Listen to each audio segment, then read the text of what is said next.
నిర్మల్ జిల్లా బాసర శ్రీ జ్ఞాన సరస్వతి అమ్మవారి ఆలయంలో భక్తుల రద్దీ భారీగా పెరిగింది. అమ్మవారిని దర్శించుకునేందుకు తెలంగాణ, ఆంధ్రప్రదేశ్, మహారాష్ట్ర నుండి భక్తులు భారీగా తరలివచ్చారు. ఆదివారం మంచి ముహూర్తం కలిసి రావడంతో వీటితో పాటు వేసవి సెలవులు కూడా పూర్తయి విద్యార్థులకు పాఠశాలలు పునఃప్రారంభం కావడంతో అమ్మవారి సన్నిధిలో చిన్నపిల్లలకు అక్షరాభ్యాసం పూజలు, కుంకుమార్చన పూజలు ఘనంగా నిర్వహించారు.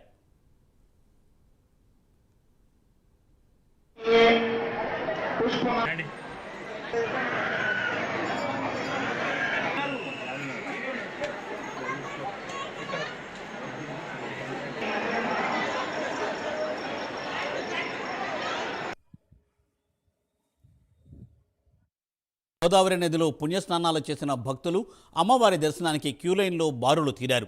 చదువుల తల్లి కోవెలలో అమ్మవారిని కొలిస్తే విద్యాబుద్ధులతో పాటు అష్టైశ్వర్యాలు లభిస్తాయని భక్తుల ప్రగాఢ విశ్వాసం. అధిక సంఖ్యలో విచ్చేసిన భక్తులు అమ్మవారిని దర్శించుకుని తీర్థప్రసాదాలు, హారతులు అందుకుని అమ్మవారికి తమ మొక్కులు చెల్లించుకుంటున్నారు. అమ్మవారి దర్శనానికి 3 గంటల సమయం పడుతోంది. చాలా